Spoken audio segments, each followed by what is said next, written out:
Now, the Bram Weinstein Show on Washington's new home for sports, ESPN 630. Hey, babies! Hey, babies! Hi, everyone. Hi, everyone. Shut up, Bob Nightingale. Hi, everyone. Got a bad feeling when that one pops up. Very old, trusted reporter from USA Today, been covering baseball a very long time. When he tweets that the Nationals have begun fielding preliminary offers for Juan Soto, I believe him. That's not something to just guess. Now, he does name the teams that are out there. Mariners, Padres, Giants, Dodgers, Cardinals, Yankees, Mets. Trade deadline, August 2nd. He does qualify with the Nationals will wait unless they get the right deal. I don't know what that means because they're not talking about it. And Rizzo and crew have gone radio silent over the last 48 hours. Yeah. They haven't said a word. Rizzo, since he did go on the Junkies and say we're not trading him, he could very easily show up somewhere, do an interview with somebody and say, guys, Good. we're not doing this. And he has not. The ownership, while they never do interviews, I guess could come out and say, you know, we're not doing this. They have not. And I think in this case, it would warrant maybe the ownership coming out and saying, if this was untrue, sure, we're not doing this. Like, we want to slow this down. The reporting is a little off. You know, we have, attempted to re-sign him. We have not found common ground yet. But, as we talked about here for the last few days when this came out over the weekend, this feels very premature to do something like this. I don't understand why it's ramped up this way. I had a couple people when I tweeted out, like, why are we doing this?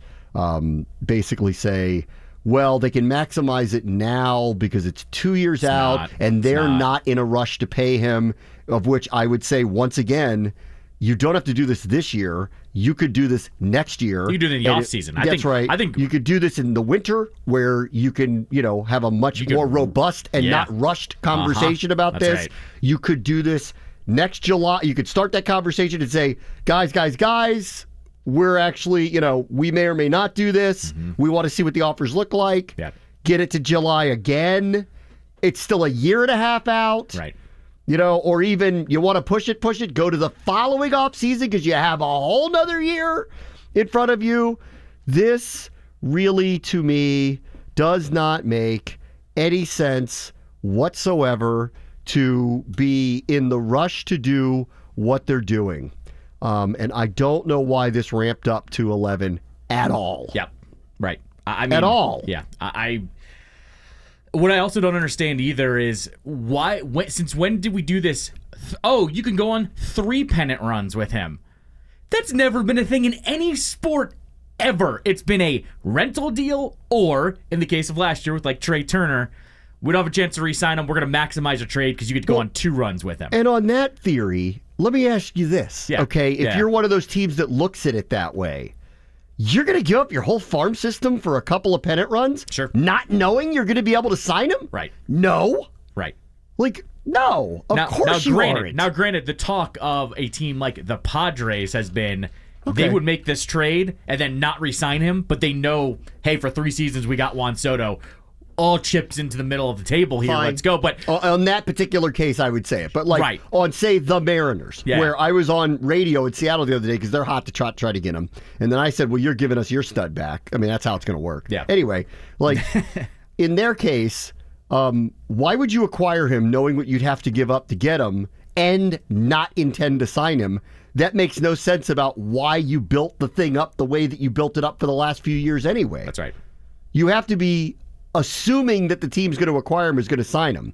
If the Yankees get him, the Dodgers get him, the Mets get him, they're going to, and immediately, probably give him exactly whatever it is he wants because they're going to want to put that to bed. Okay, so let's take them one by one just for a minute because, again, I'm not going to sit here and go, Bob Nightingale doesn't know what he's talking about. He probably does. Sure. Mariners. Honestly, if we're going to trade him, I like the scenario by which we don't see him very often. Yeah, I'm with you on that. So send him to the American League against the team that we're going to play 3 games against every year in an interleague series that will be meaningless. Yep. And we'll never see him again. And if he's Ken Griffey Jr. too for them, good for them. Yep. Congratulations.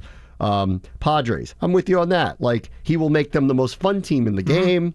It'll be a hell of a rivalry with the Dodgers for a couple of years. Yep. I agree with you. There's no chance on earth they end up giving him the money that he seeks. That's right. So I would probably say Boris is probably like, well, we could wait it out in Washington. I don't know. Maybe he wants to live in Southern California and would want to wait it out there. No, I mean, I've heard he'd be on a better, more obviously competitive team, so you wouldn't have to worry about that. That's not going to change. Tatis isn't getting traded. Machado's not getting traded. They spent money on pitchers.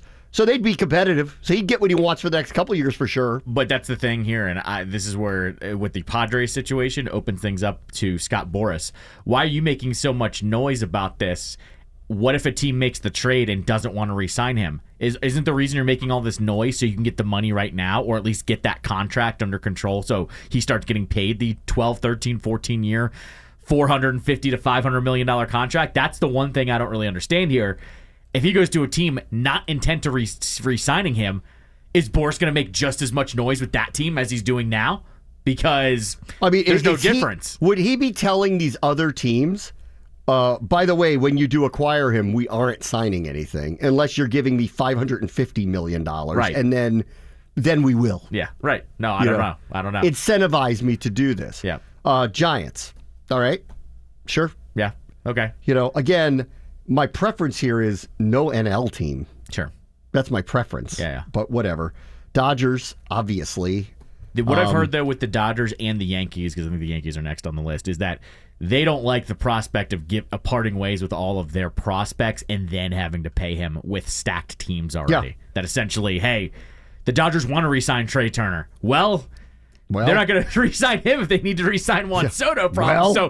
So for those two stacked teams, I don't see it happening, honestly, for them. I don't think they're going to be all in. Yeah, and then Aaron Judge gets moved. And then, honestly, like, are the Yankees fans like, what?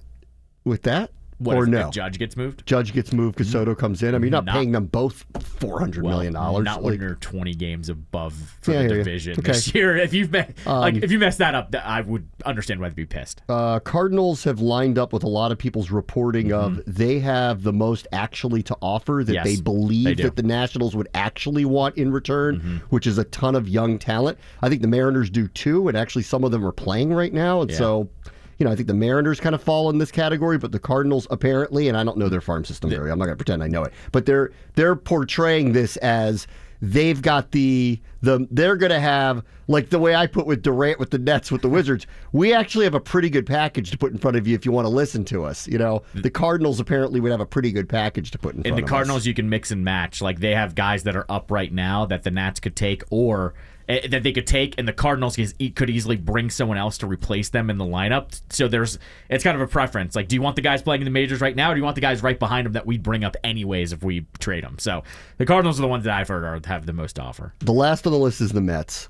Let me just say this to the Lerner family. Do not do that. Mm-hmm. You will go out the door and I don't think people think of you as pariahs at all. Yeah. I think there's nothing you can do about what Bryce Harper did, right? Sure. He chose to go to one of your rivals. Yep.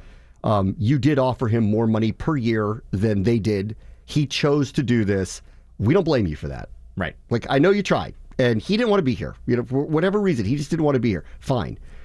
Do not actually actively trade the best player this team has ever had and probably will ever have to the team we hate the most in New York.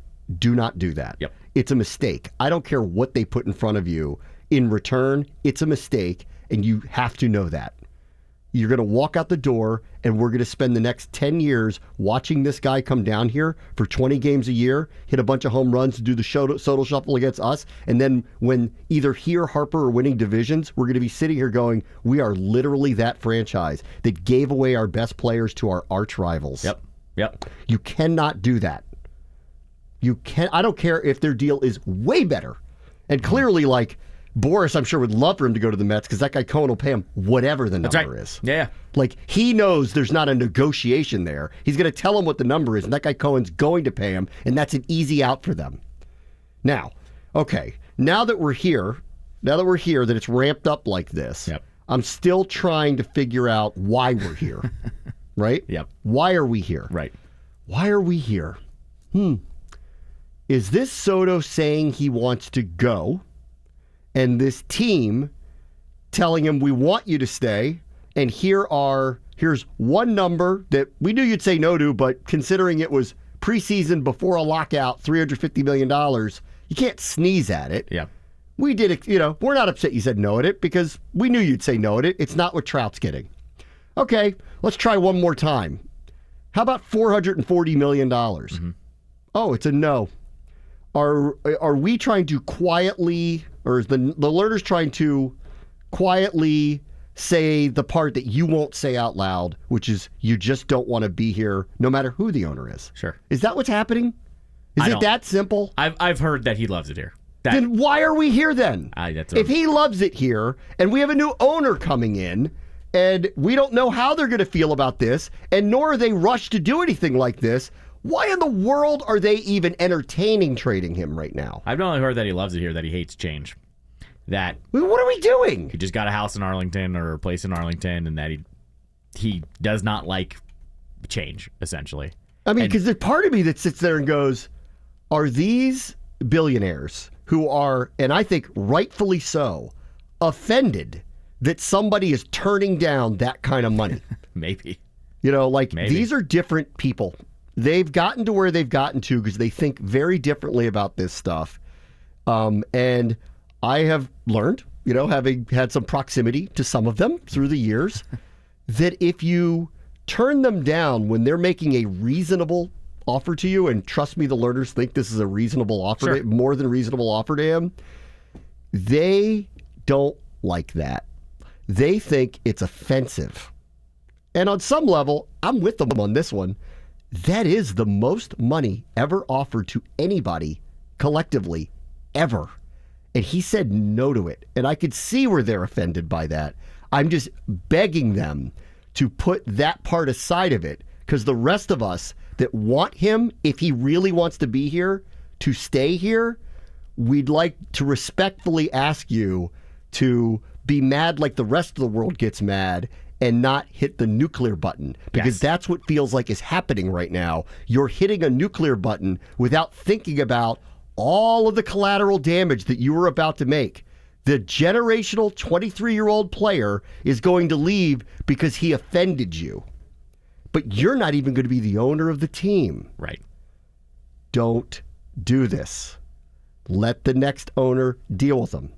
And we've got time, you're going to be able to get a really nice package. If it comes out that the next owner comes along and says, let's re-engage, and he plays this, the most money ever isn't enough for me, again, then I think then the new owner is going to have to take a hardline approach of, guys, we tried. Mm-hmm. I want to keep him here. He, for some reason, won't take our money. We are going to get a package for him.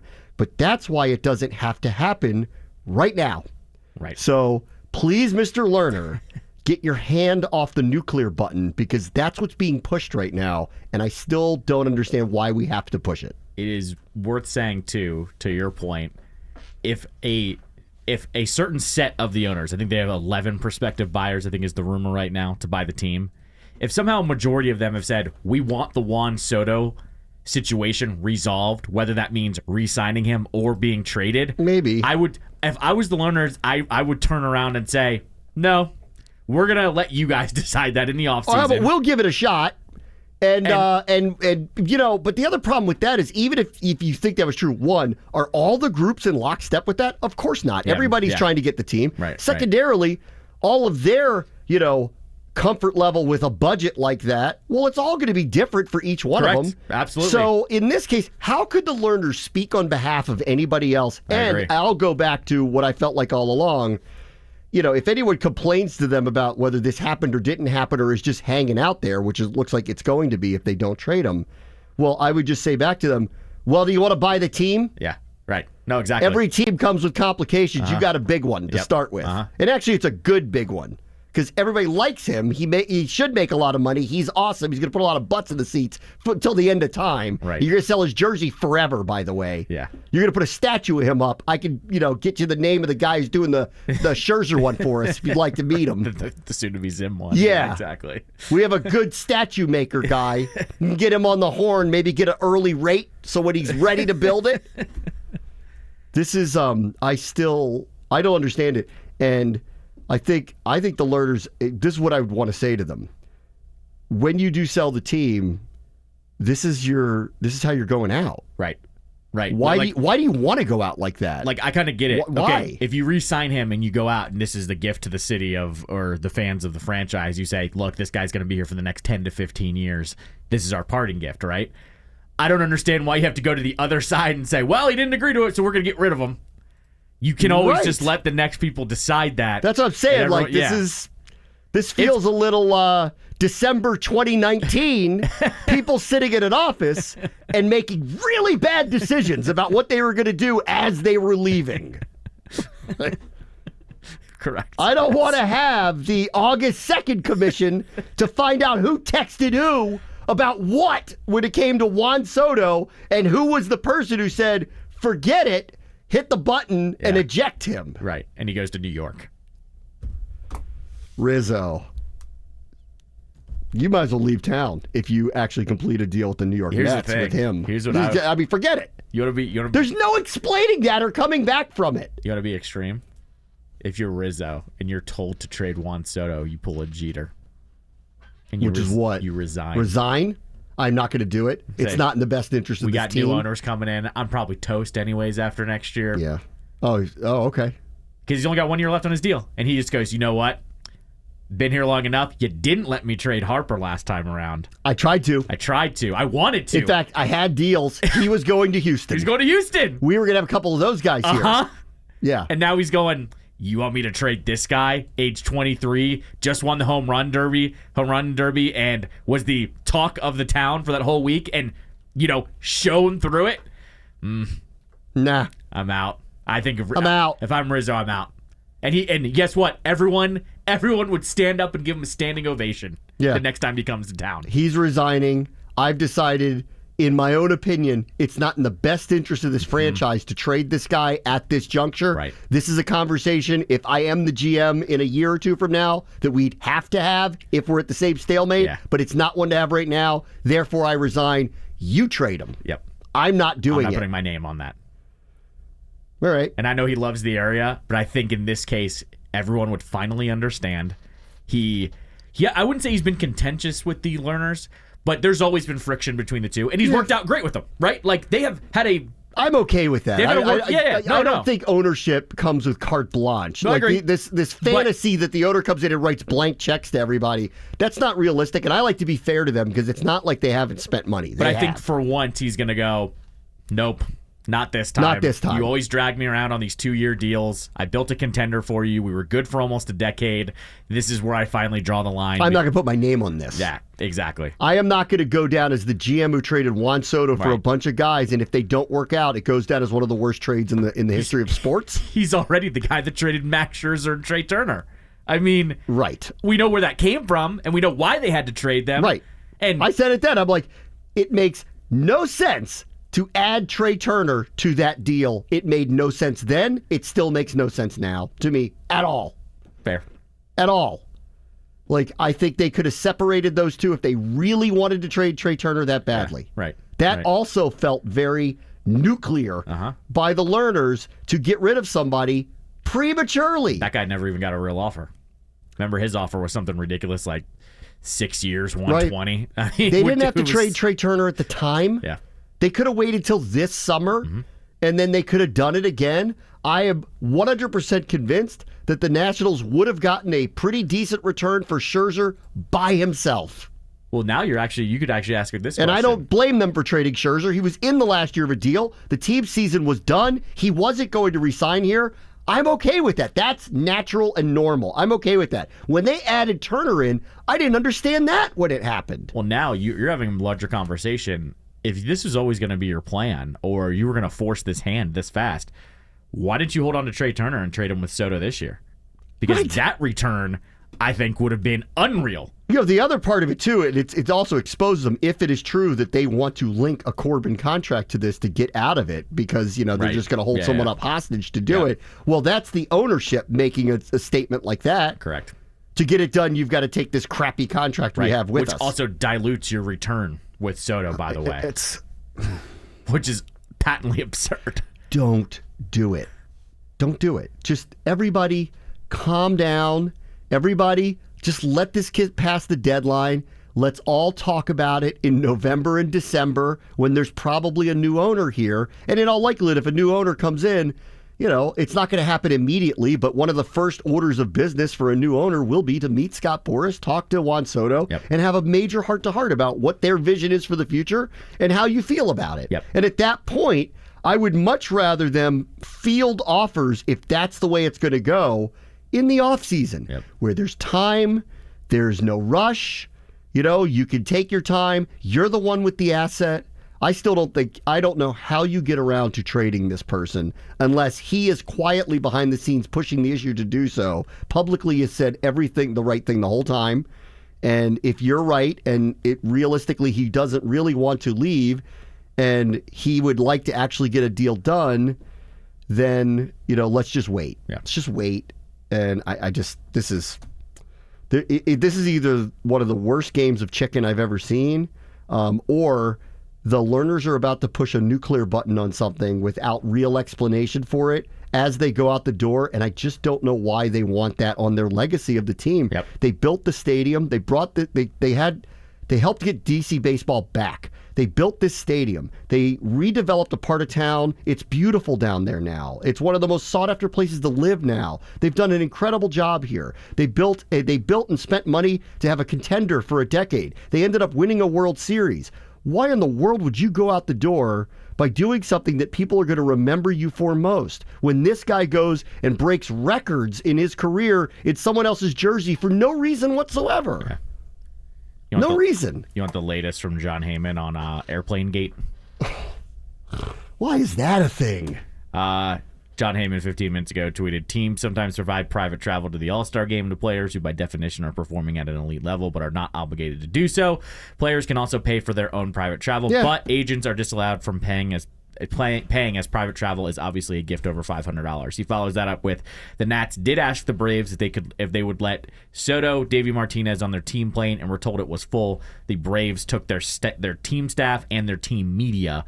While the Astros took Paul Blackburn, the Braves were smart to avoid any suggestion of impropriety via extra time with an available superstar. So that the Braves basically said, our plane is full, and we don't want to be accused of anything with Juan Soto sitting on an airplane on a cross-country trip. So. Well, I mean, and I saw some people write, he makes $17 million this year if he really wanted to charter a plane. He really could have done that, and I agree with that. That's fine. I also still don't believe that it was just Dave Martinez and Juan Soto. Like every other team, somebody from the front office, somebody from the media team, somebody from the marketing team. He's in the home run derby, for crying out loud. What, nobody from the social media team went from the Nationals to Los Angeles? Of course they did. Right. Why wouldn't they? Yeah, exactly. That's good content. Private plane gate. That's the dumb part of this whole thing that I don't care about. I agree. I can't believe Boras went as much as he did in that situation. Which, by the way, you know what? That's the other thing where I'm like, this is why I don't want this to go nuclear. Maybe Boras wants it to go nuclear. By revealing that, the insinuation is they're cheap. Right. Okay? And if I'm the learners, I would be, and this is where I'll stand up for them. We just offered you the most guaranteed money to any player in the history of the game, and you have the nerve to call us cheap? Right. Where do you get off? And where in the world do you get? We're not offering him some dumb, undervalued contract, and you know it. $440 million, and you're calling us cheap. Right. Yeah, come on now. Which is weird. Which I would love when he said it, if someone would have said it back to Boras. Are you insinuating that the team that offered your client the biggest guaranteed contract in the history of the game is actually cheap? You're literally saying that right now. What I don't understand about that, too, is Boras was actually unprompted complimentary to the learners with John Heyman on that podcast that we played the other day. Because they have a good relationship. They've gotten a lot of deals done. He was praising how successful this franchise has been since they took over. I'm sure they hate him over the Harper thing. They didn't trade Harper because I think the learners thought he probably could be convinced to stay. There was also the guy named Juan Soto that was going to replace Bryce Harper. That's true, but I think that they didn't trade him because of this very reason of don't trade this. Maybe they're feeling like they made a mistake by not trading Bryce Harper, and they felt like they were left traumatized from the Harper non-trade, and that's going to have them trade Soto. If that's the case, Learners, go to therapy, man. Like, that's what I got to say about that. Like, Rizzo had a deal. Yeah. They didn't let him go through with it. Right. We know that. Yeah.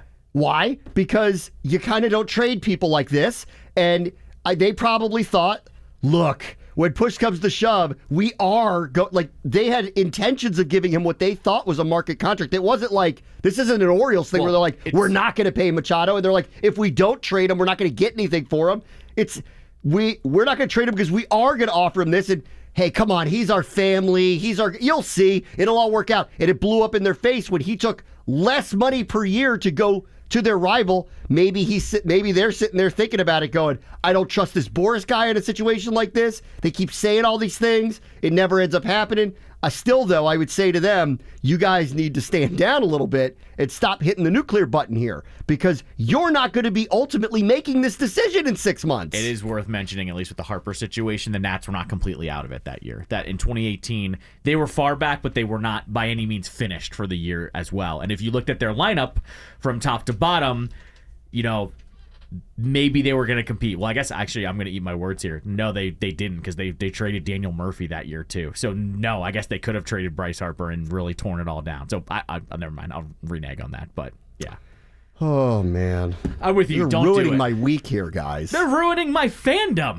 I'm dead serious. I agree. I think this is that big of a deal. Yeah. Like you were asking me before the show, or you're going to have your first real sports conversation about things like this that happen in sports with your son. And I'm like, I don't want to. Yeah, right. I don't really want to explain to him that the team that he's going to grow up in the community of, that's going to root for, is going to be that team. It's the one that you will never trust to retain their greatest players, as if someone like this is completely, utterly replaceable. Mm-hmm. He's not. And you don't think that filters down across the board, that players of other star players don't look at this and go, that's a team that didn't retain Bryce Harper and Juan Soto. Not only that, you're undoing all the locker room stuff you did with Jason Worth. All of it. Ryan Zimmerman. All of it. Mentioned Murphy, Espinoza, Desmond, all those guys. You got to get this done. Yeah. You have to get this done. I agree. This is a different and higher level category than McLaurin, but I think when people yelled at Rivera and said, you have to get it done with that guy, right. Okay? And I think even he was like, guys, we're trying to have a little bit, we're going to do it, but we need a little bit of leverage here. And everyone was going, don't let this drag out. Yeah. That is the wrong guy to do this with, right?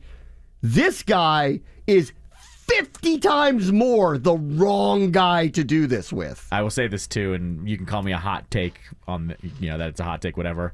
I think if we had the closest comparison to a guy of Alex Ovechkin's caliber to the baseball field, it's Juan Soto in every aspect. He's more fired up than everyone is. He messes with other teams' pitchers. He does the shuffle at the plate. When Ovechkin was scoring goals early in his career, all the Canadian people like Don Cherry and Milbury called him Euro trash because he was too cocky and was doing the stick celebration and stuff like that.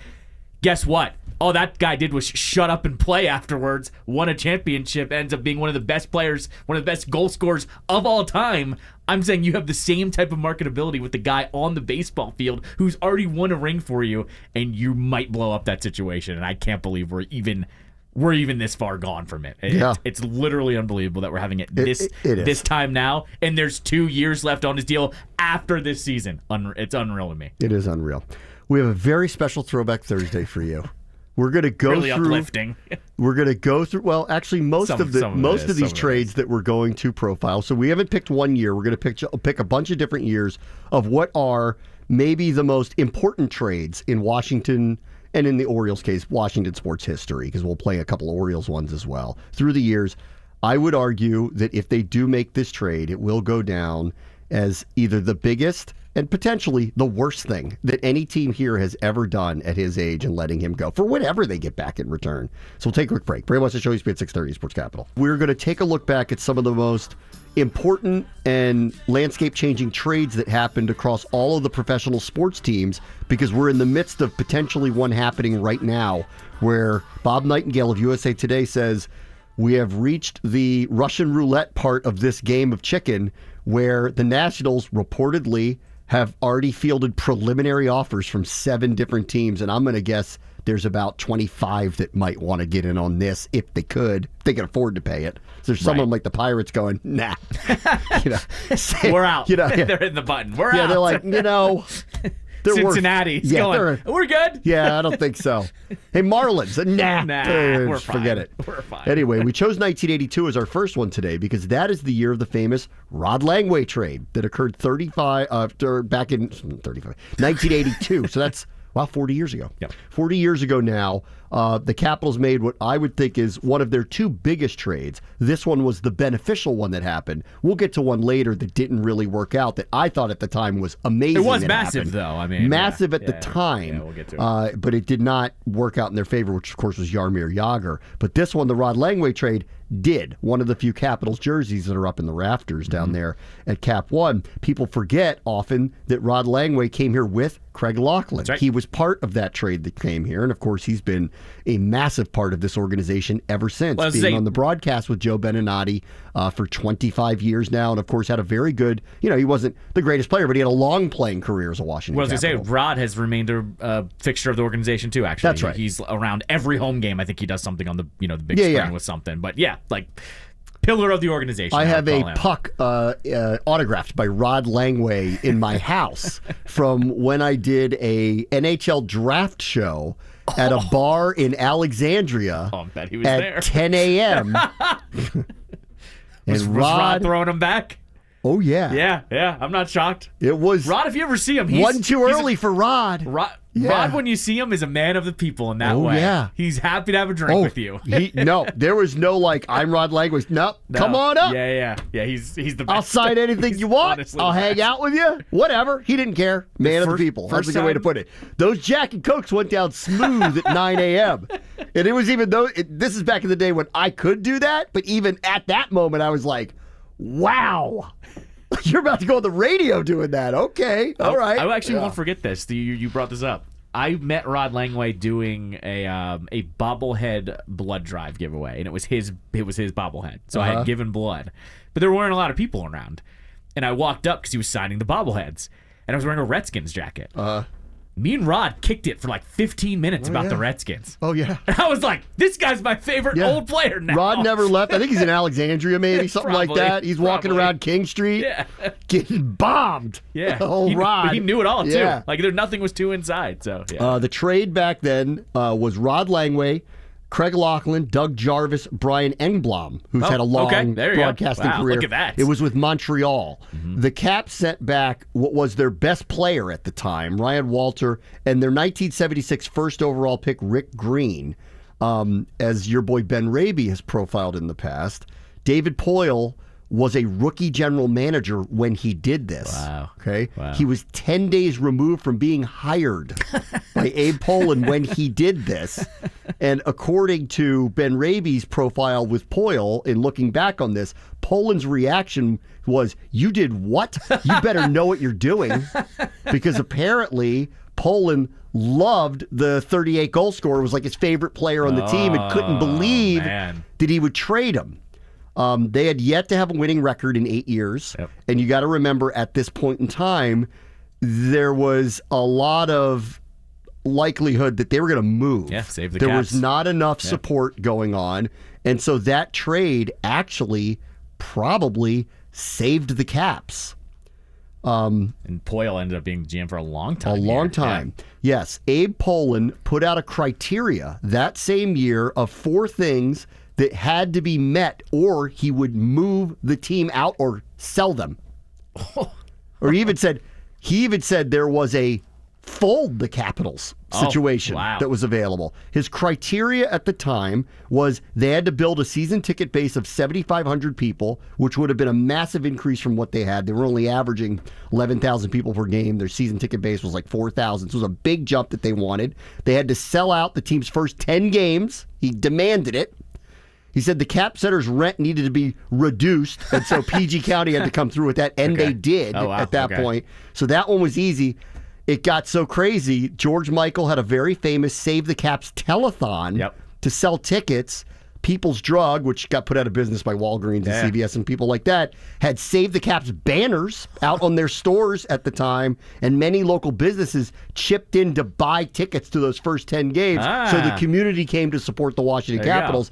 So if it wasn't for the Locker, Langway, crazy young David Poyle pulling something off, and of course, Langway ended up becoming, maybe the first real star of the team. And I think he's just such a throwback because he was like one of the ones that got grandfathered into skating around without a helmet on. Yep, all that. And so by the end of his career, he was like the one guy on the ice that was still skating around without a helmet on. Yes. And that makes, the whole Jack and Coke at 9:30 make a lot more sense now. That's correct. Because even when they changed the rules and said you have to wear a helmet now, but we'll grandfather in the guys who didn't, he was like, nah, I'm good. Yeah, I'm good. We'll be all right. The other guys are like, really? And he's like, yeah, I'm that crazy. Right. So that was what I believe. I mean, I don't think it's not even hyperbole to say this. That trade saved the Washington Capitals because the community support saved them from being folded immediately. But if he didn't end up becoming a star and the team didn't actually start winning and at least make the playoffs, Abe Poland would have sold them or folded them. And that trade, honestly, is the reason why the Capitals are still here. I was going to say that was the catalyst because the Caps were a juggernaut in the 80s. I mean, they were very, very. Well, that's where I learned. I learned at a young age. I'm the first generation of you learn the heartbreak of the hockey playoffs, and I learned it the hard way with that team. And it was always we had a good, not great goaltender, and we'd lose. Yep. Also back then, and I miss this, those Patrick Division playoff series were insane. Yes. Yeah. Every year, you were going to play one of 3 or 4 teams, and it was going to be a bloodbath. Yes. Not exaggerating that either. There's no better first 2 rounds of any playoffs than that format, and I wish they never changed it because it's a bloodbath. And then when you finally get out of it, the people who have survived to get to the Eastern Conference Finals, they look like death when they play each other. Right, exactly. Anyway, all right, so we'll go through a bunch of others as well. I want to get to the Sixers' new arena looks amazing. Kirby Smart's deal with Georgia. Kyler Murray, I'll get to that, I promise. I can't believe it's not a slow day anymore. And Rich Eisen is going to be a free agent now. Did you see that? Didn't see that. He's looking for Soto money, or he's walking on the NFL Network. Wonder if we got a call from Boris today. Yeah. Get to all that next. Bram Weinstein Show, ESPN 630, Sports Capital. It's not unusual to have fun with anyone. This is the great Tom Jones from 1965. I recently saw, he's still performing. I recently saw, you don't want to see the clip of it. He's melting. I can't believe he's doing it. How he has the energy to do it, I don't know. Good for him. He's a great performer. I think underrated great performer, live performer. He's a man of a different age. For a different age. For a long time, he was a go-to Vegas act. Yeah. For a long time. Right. And there's nothing wrong with that. They call those residencies now. Back in the day, it was Tom Jones doing this, staring out in the crowd, and figuring out which woman he was going to go back to his hotel room with. And, he had his pick. Yeah. My favorite Tom Jones resurgence was the great movie Mars Attacks. Where this sends them back because the song is so terrible. And it gets them to leave the planet. Here's one for you. This is a good all-timer. Better version of the song Kiss, him or Prince? And don't underrate his version of this. I know. I have heard it. Most people are just going to only remember Prince's version of Kiss. I would agree. They're both amazing in their own way. I'd agree. I lean Prince only because of... It's Prince. It's Prince. Right. And that guy actually changes the feeling of the song, which is just so impressive at any time. I did see Tom Jones years ago perform, and it's amazing to see someone like that, a legendary performer. I also saw Prince perform once, and I thought I saw a god. He's like a glowing entity that walks into the room, and you're like, what the hell? And it seems like if you have met him, it's not a hyperbole to say that, because I remember Brian Mitchell used to tell me a story of they were at a club one time after the Super Bowl in Minnesota, and they were asked by Prince to come up to the VIP section. Yeah. And B. Mitchell has described it as girls lined up on both sides of the room. One of them was feeding him grapes while he was sitting on a throne. I believe it. It was like, It was real. The all-time great Chappelle Show scenes are his memories. Yeah, the Charlie Murphy stories of when he went and played basketball at Prince's house. Speaking of Chappelle, rough night he had in Minneapolis. Yeah. Oh, yeah. Yes, it was. We chose 1965 of our tour for Throwback Thursday because that was another landmark deal that occurred with a local team. This one, the Baltimore Orioles. That's the year that Frank Robinson was acquired from the Cincinnati Reds to go to Baltimore. He was 30 at the time, so it's different. Wow. He was 30 at the time. And I guess Cincinnati thought they were getting out before it turned sour. Right. They were wrong about that. They got Milt Pappas back, who won 30 games for them over a period of time before he got traded to the Braves. They got a guy named Jack Baldwin, who only won one game for them, and Dick Simpson, who hit .246 with the club for Frank Robinson. That's the return that they got. Robinson, in his first year with the Orioles, won the batting title, .316, led the league in home runs and RBI. He was the AL MVP, and making him the only player to do so in both leagues, following doing it the year before with the Reds. So they pissed him off. And he showed up, got a whole new arsenal of pitchers. Of course, there was no interleague back then. He didn't know any of them. Yep, absolutely. The season for Robinson marked the first AL Triple Crown since 1956 when Mickey Mantle did it back then. Carl Yastrzemski won a Triple Crown, and the only other person who's done it since is Miguel Cabrera, who did it back in 2012. He also helped the Orioles, of course, win a World Series title. And in the sweep of the Dodgers, he hit home runs in 2 of the games, one against Don Drysdale, one against Sandy Koufax. Brooks Robinson has all sorts of quotes of saying, like, he's the reason when they brought him in that it put us over the top as their great years in the 1960s. So that was one of the other landmark deals that occurred here locally. Frank Robinson at 30. And I would just say back, Juan Soto's 23. Might win the Triple Crown. I don't know. Might break the home run record. I don't know.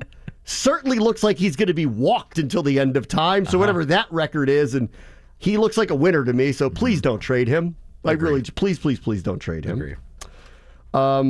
I saw this piece of news. Rich Eisen is a free agent. I don't know how the NFL Network did this. His contract is up right before a season starts. Oh, it's up before this year? Yeah, training camp starts next week. So when I saw this pop up that he's not under contract, I was like, who in the world thought it was a good idea to time up his contract with the start of the season? Because he holds all the leverage. If he walks on them right before the season starts, it's not that they can't replace him, but that ain't good. I mean, I will say this. Every other network has kind of set their, quote, lineup heading into the year. So maybe they think the contract won't be there. That is going to be massive to get that guy. So, here's what we know. The money has gone to not studio hosts. It's gone to the play-by-play and the color analyst. That's right. Rich has called some games, not many. Right. But he has called some. If that's what he wants to do, I suppose he could get one of those, but it's a day late, dollar short to get the Joe Buck, Al Michaels, $18 million a year. That's right. Those jobs are secure now. Yep. They're not going to change. The Amazon thing's been... I'm somewhat surprised, actually, now knowing this, that Amazon didn't try to pluck him. Well, because he's got his show, the Rich Eisen Show does very well. They could have plucked all of that. And so I'm actually a bit surprised. Now I'm a bit surprised they didn't pluck him. My gut tells me he's just going back to the NFL Network and there's nowhere for him to go. But Carissa, she's still doing Fox, right? I think so. What are they going to do? Replace Menifee with him? No, I don't think they do that? I don't think they would do that. Not going to replace JB. Yeah. I guess if I you're would Rich, assume ESPN would take him back, but not at the rate he's looking for. I think if you're Rich, you say to the NFL Network, "I'll do a 6-month extension with you to get you through the season, and then we'll talk." No, I think he likes having the contract end right up against the year because it puts a lot of pressure on them. Yeah, but what if he wants to be a free agent when the season ends, and then all these other organizations, like if Amazon doesn't like their setup, they go after him. If maybe one of the other networks thinks let's bring that guy in for X, Y, or Z. Maybe he feels like if after a year Al goes, you know what, I don't want to do this again. Right. Because eventually he will say, I don't want to do this again. But again, Rich doesn't have a deep background in play-by-play. He's got a big name amongst sports people. He's I'm asking this only because I'm not sure. What is his podcast under? Is it just under one of those companies? Rich Eisen. I don't know. It's moved around, because they televise it, but it's moved around. See, it hasn't had that's why I'm saying I thought Amazon is a good spot for them. Just if they made him a lead studio host of the NFL, put his show out there. See, that would be my question there is, do you sign him on to be not only your host, but then you also get his podcast? Yeah, that's what I'm saying. Yeah, that's why I thought Amazon felt like the right move.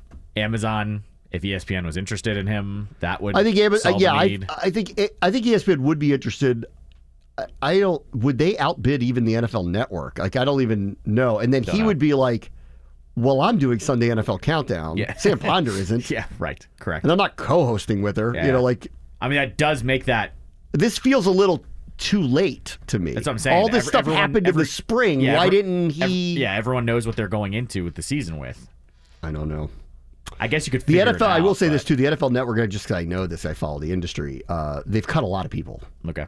So they might. This also might be. He didn't want to go anywhere, but he might be surprised by what they're offering him. Right. Type of thing. Yeah. Like, oh, really? Everyone else got 10 times their salary. Yeah. Why is mine being cut? Right. Weird times around here, guys. Guys. It blows my mind that the NFL Network wouldn't just kind of let that network ride. Yeah, maybe. Like, I don't if you're know. taking a little bit of a loss, you're still the NFL overall. You're making money hand over fist. I see no reason for them to part with him. And I also feel like it's too late for him to really make a move. Like, where's he going to go? These decisions were already made. I think he's stuck. He probably hasn't said yes to anything. I'm sure they tried to re-sign him. He probably hasn't said yes to anything because I think he thought he was going to get a big raise because everybody did. Yeah. And then they surprised him by not. And he was like, well, then. And then they're going, where are you going now? Also, you going to sit out for a year? What are you, Sean Payton? You going to sit out for a year? This might be a situation, too, where, like, if you're Raj, if you're Goodell, you're kind of like, want a good person being our main host of our actual league channel. Yeah. Let's not mess around with that. If you take a loss, we'll go ahead and take care of what we need to take care of. But there's always ways around that. Yeah. They could be like, okay, how about that? Rich, you're going to host some gala. Yeah. We're going to pay you. Whatever. Exactly. Yeah. Show up to do Help that. us out on Super Bowl week for some fundraiser. You'll be at we're going to have you show up at this, and we'll pay you this to show up there, and then to show up there, host this gala, press the flesh. Right. That's where the real money is. Yeah. Well, but that's what I'm saying. Rich is a good liaison for the Shield, and I think if you're Goodell, you kind of step in and say, I know we're making cuts here, but we're going to figure it out with you. Don't worry about it. And you give him pretty much what he's worth. I think the fact that it's got to this point, it's kind of like, I think you missed the boat of trying to move on to somewhere. I agree. That's what I'm saying. So that's why I think in the end he's going to end up going back. If he was going to leave, I think it would have happened by now. Yeah. Okay, let me take a quick break. Bray Weinstein Show, ESPN 630, Sports Capital.